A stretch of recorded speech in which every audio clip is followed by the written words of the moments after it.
तो क्लास में हम लोगों ने समझ लिया है कर्मयोग। अब हम इस पर कुछ प्रश्नों की चर्चा करेंगे, देखेंगे कि कौन सा प्रश्न हम लोग हल कर पा रहे हैं, किसमें परेशानी आ रही है। एक तरह से अभ्यास कर लेंगे प्रश्नों का जो कर्मयोग पर बनते हैं। तो शुरू करते हैं। प्रश्नों का अभ्यास। कर्मयोग हमने पढ़ लिया है। इस पर पहला प्रश्न देखते हैं। यह है पहला प्रश्न। गीता के आरंभिक श्लोक के शब्द हैं। गीता के आरंभिक श्लोक के कौन से शब्द हैं? तो आपको हमने बताया था कि गीता का सबसे पहला श्लोक है धर्म क्षेत्रे कुरुक्षेत्रे समवेता युत्सवः मामकाः पांडवाः च एव किम कुर्वत संजय। तो धर्म क्षेत्रे कुरुक्षेत्रे ये गीता के आरंभिक श्लोक के शब्द हैं। तो सही उत्तर हुआ क, धर्म क्षेत्रे कुरुक्षेत्रे। यह आपका सही विकल्प है। अब देखते हैं दूसरा प्रश्न। थोड़ा जल्दी जल्दी करेंगे, 10 मिनट में हम लक्ष्य रखते हैं अपना कि इसको समाप्त कर लें। दूसरा प्रश्न है गीता संवाद ग्रंथ है। संवाद ग्रंथ तो है ही, किसके बीच में? अर्जुन और कृष्ण के बीच में, संजय और धृतराष्ट्र के बीच में, जीव और ब्रह्म का संवाद है ये, या उपरोक्त सभी? तो सही उत्तर होगा उपरोक्त सभी। कृष्ण और अर्जुन के बीच संवाद है ही, संजय और धृतराष्ट्र के बीच है ही, और आध्यात्मिक रूप से जीव और ब्रह्म के बीच ये संवाद है। तो उपरोक्त सभी, यानी कि सही उत्तर हो गया घ। तीसरा प्रश्न है गीता में अध्यायों की संख्या। आप लोगों को पता है, हम लोगों ने बहुत अच्छे से चर्चा की है। गीता में अध्यायों की संख्या है 18। सही उत्तर होगा ग। चौथा प्रश्न है गीता में सर्वमान्य श्लोकों की संख्या है 500, 600, 700, 800। आप लोगों को मालूम है अच्छे तरीके से कि गीता में सर्वमान्य श्लोकों की संख्या है 700। तो सही विकल्प है ग। पांचवा प्रश्न है गीता का प्रथम भाष्य किसने लिखा? तो आप लोगों को मालूम है कि गीता का पहला भाष्य यानी कि उस पर टिप्पणी, यानी कि उसका जो आजकल होता है आलोचना से मिलता जुलता भाष्य होता है। तो गीता पर टिप्पणी लिखी सबसे पहले शंकराचार्य ने। तो जो हमारा विकल्प क है वो सही होगा। शंकराचार्य ने गीता का प्रथम भाष्य लिखा। छठा प्रश्न गीता में कितने प्रकार के योगों की चर्चा की गई है? तो हमने पढ़ा है कि जितने अध्याय हैं सब किसी न किसी एक योग को समर्पित हैं। तो 18 अध्याय हैं, तो 18 योगों की चर्चा है। तो सही उत्तर ग हुआ। विकल्प जो है वो ग सही है। गीता का लक्ष्य है। सातवां प्रश्न गीता का लक्ष्य है कृष्ण का ईश्वरत्व को घोषित करना, अज्ञान जनित मोह को नष्ट करना, भक्त और भगवान के संबंधों को स्पष्ट करना, उपरोक्त में से कोई नहीं। तो गीता का लक्ष्य है अज्ञान जनित जो मोह है उसको नष्ट करना। जो मोह अर्जुन में था और उसको कृष्ण द्वारा नष्ट किया गया। तो गीता का लक्ष्य है अज्ञान जनित मोह को नष्ट करना। तो सही विकल्प ख है। अगला प्रश्न देखते हैं। गीता की व्याख्या लंबे समय तक की गई। एक भक्ति ग्रंथ के रूप में, एक आर्थिक ग्रंथ के रूप में, एक राजनीतिक ग्रंथ के रूप में, उपरोक्त में से कोई नहीं। तो गीता की व्याख्या लंबे समय तक एक भक्ति ग्रंथ के रूप में की गई। ये हमने वीडियो में बढ़िया से समझा है कैसे। तो सही विकल्प है क, एक भक्ति ग्रंथ के रूप में लंबे समय तक गीता की व्याख्या की गई। 9वां प्रश्न है एक लंबे समय तक गीता की व्याख्या केंद्रित रही आत्मा और परमात्मा के संबंधों पर, जाति प्रथा पर, व्यक्तिगत संबंधों पर, स्त्री पुरुष के संबंधों पर। तो एक लंबे समय तक गीता की व्याख्या केंद्रित रही कि आत्मा और परमात्मा के संबंधों पर, और इस पर बहुत सारे भाष्य लिखे गए। बहुत सारे जो दर्शन हैं, भारतीय दर्शन, वो आत्मा और परमात्मा के संबंधों पर ही आधारित है। आत्मा क्या है, परमात्मा क्या है। तो एक लंबे समय तक गीता की व्याख्या भी इस पर केंद्रित रही कि आत्मा और परमात्मा के संबंध कैसे हैं, आत्मा क्या है, परमात्मा क्या है। तो सही विकल्प है क। 10वां प्रश्न है, आत्मा की अमरता और नश्वरता पर विचार केंद्रित होने के कारण गीता का वह कौन सा मुख्य उद्देश्य था जो नेपथ्य में चला गया। गीता का मुख्य उद्देश्य वो क्या था जो आत्मा की अमरता और नश्वरता पर विचार केंद्रित होने के कारण तिरोहित हो गया। उस पर लोगों ने ध्यान ज्यादा नहीं दिया। तो आपके विकल्प है व्यक्तिगत हितों का उद्देश्य, जातिगत हितों का उद्देश्य, सांप्रदायिक हितों का उद्देश्य, सामाजिक हितों का उद्देश्य। तो सामाजिक हित गीता का निहित उद्देश्य है। तो चर्चा आत्मा की अमरता और नश्वरता पर केंद्रित हो जाने के कारण जो सामाजिक हितों का उद्देश्य था गीता का, वह तिरोहित हो गया था। नेपथ्य में चला जाना यानी तिरोहित हो जाना, उस पर से ध्यान हट जाना। तो सही विकल्प है घ।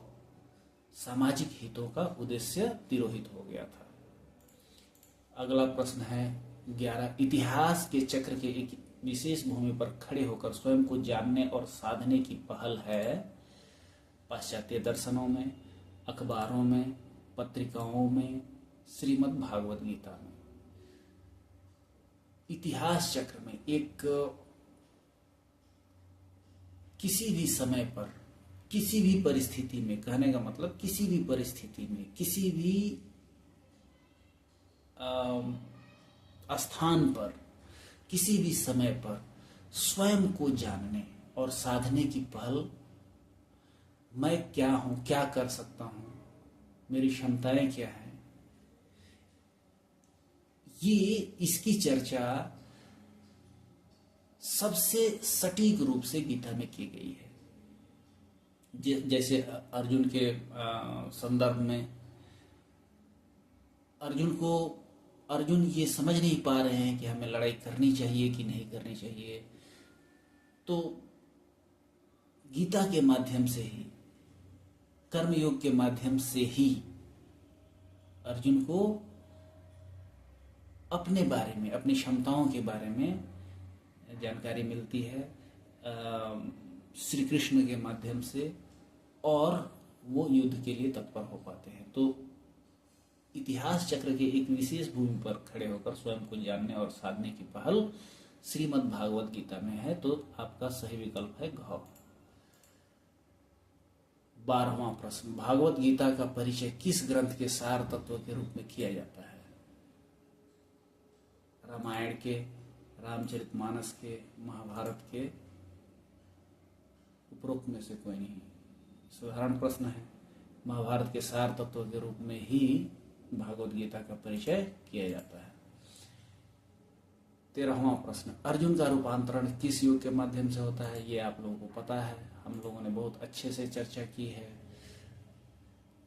ऑप्शन देख लेते हैं। अर्जुन विषाद योग के माध्यम से, ज्ञान योग के माध्यम से, कर्म योग के माध्यम से, सांख्य योग के माध्यम से। तो सही विकल्प है ग। कर्म योग के माध्यम से ही अर्जुन का रूपांतरण होता है। जो पहले अकर्मण्य बने हुए हैं वो कर्म योगी बन जाते हैं कर्म योग के माध्यम से, जिसका उपदेश उनको श्री कृष्ण द्वारा दिया जाता है। अगला प्रश्न देखते हैं। 14वां प्रश्न है, भगवान श्री कृष्ण महाभारत के युद्ध भूमि में किसके सारथी बने हैं। ये सब बहुत ही साधारण प्रश्न है। युधिष्ठिर के तो नहीं बने हैं, अर्जुन के बने हैं, भीम के भी नहीं बने हैं, दुर्योधन के भी नहीं बने हैं। तो सही विकल्प है ख। अर्जुन के सारथी बने हैं श्री कृष्ण महाभारत के युद्ध भूमि में। अगला प्रश्न है 15वां, गीता के किस अध्याय में कर्मयोग की विस्तृत चर्चा की गई है। तो पहले अध्याय में, दूसरे अध्याय में, तीसरे अध्याय में, चौथे अध्याय में। तीसरा अध्याय गीता का तीसरा अध्याय कर्मयोग पर ही केंद्रित है, तो इसकी विस्तृत चर्चा तीसरे अध्याय में की गई है। तो सही विकल्प हुआ ग। तीसरे अध्याय में कर्मयोग की विस्तृत चर्चा की गई है। अगला प्रश्न देखते हैं। अगला प्रश्न है 16वां प्रश्न, किस योग का प्रवेश गीता के सभी अध्यायों में है? तो हमने इस पर चर्चा की हुई है। सांख्य योग का, संन्यास योग का, ज्ञान योग का, कर्म योग का, सभी अध्याय एक एक योग को समर्पित हैं, लेकिन सब में कर्म योग की चर्चा आ ही जाती है। सभी अध्याय कर्म योग से कुछ न कुछ संबंध रखते हैं, कर्म योग को पुष्ट करते हैं। तो गीता के सभी अध्यायों में कर्म योग का प्रवेश है, तो सही विकल्प हुआ घ। 17वां प्रश्न है, कर्म और निरंतर कर्म ही जीवन का ध्येय है, यह किसका विश्वास है? बहुत ही साधारण प्रश्न है। गीता का, दक्षिण का, पश्चिम का।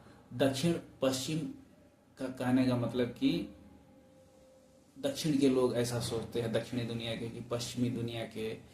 तो और चौथा विकल्प है उपरोक्त में से कोई नहीं। तो साधारण प्रश्न है, कर्म और निरंतर कर्म ही जीवन का ध्येय है, यह गीता का विश्वास है। अगला प्रश्न देखते हैं। तो सही विकल्प हुआ क। अगला प्रश्न देखते हैं, प्रश्न संख्या 18, कर्म की प्रकृति को गीता के किस अध्याय में विश्लेषित किया गया है? दूसरे अध्याय में, तीसरे अध्याय में, चौथे अध्याय में, पांचवें अध्याय में। अब ये थोड़ा सा कंफ्यूजिंग क्वेश्चन है, भ्रामक प्रश्न है। तीसरा अध्याय ही चला आ रहा है, जो कर्मयोग का विस्तृत वर्णन तीसरे अध्याय में है, लेकिन जो गीता का दूसरा अध्याय है कर्म की प्रकृति को विश्लेषित करता है। कर्म क्या है, कर्म योग क्या है, योग क्या है, इसका विश्लेषण कर्म के गीता के दूसरे अध्याय में किया गया है। तो इस पर विशेष ध्यान दीजिएगा, ये प्रश्न आए तो थोड़ा सतर्क रहिएगा। कर्म की प्रकृति को गीता के किस अध्याय में विश्लेषित किया गया है? तो सही उत्तर होगा क, दूसरे अध्याय में। अगला प्रश्न देखते हैं, प्रश्न संख्या 19, व्यक्ति का अधिकार फल पर है, कर्म पर नहीं। कर्म पर है, फल पर नहीं। उपरोक्त दोनों, उपरोक्त में से कोई नहीं। तो गीता की स्थापना है कि कर्मणि एव अधिकारस्ते, जिसको अगर संधि करके बोले तो कर्मण्येव अधिकारस्ते, कर्मणि एव अधिकारस्ते मा फलेषु कदाचन। कर्म पर ही अधिकार है, फल पर नहीं। तो व्यक्ति का अधिकार कर्म पर है, तो सही विकल्प होगा ख। अगला प्रश्न देखते हैं, 20वां प्रश्न, सिद्धि असिद्धि में समभाव होना योग है, संयोग है, योग है, उपरोक्त में से कोई नहीं। तो सही विकल्प आपको पता है, योग है। सिद्धि असिद्धि, फल मिले या फल नहीं मिले, दोनों में एक भाव रहेगा। व्यक्ति फल मिल जाने पर ज्यादा उत्साहित नहीं होगा और नहीं मिलने पर ज्यादा दुखी नहीं होगा, क्योंकि उसने अपना कर्म कर लिया है। प्रकृति से प्राप्त गुणों के आधार पर वो अपना कर्म किए जा रहा है। तो सिद्धि असिद्धि में समभाव होना ही योग है। ये गीता की स्थापना है। देखते हैं, तो सही विकल्प ग है। अगला प्रश्न देखते हैं, प्रश्न संख्या 21, स्थित प्रज्ञ होने का अर्थ है सब कुछ प्राप्त कर लेना, सब कुछ खो देना, विशुद्ध दिव्य चेतना प्राप्त कर लेना, उपरोक्त में से कोई नहीं। तो सब कुछ प्राप्त कर लेना ये भी स्थित प्रज्ञ होने का अर्थ नहीं है, सब कुछ खो देना ये भी स्थित प्रज्ञ होने का अर्थ नहीं है।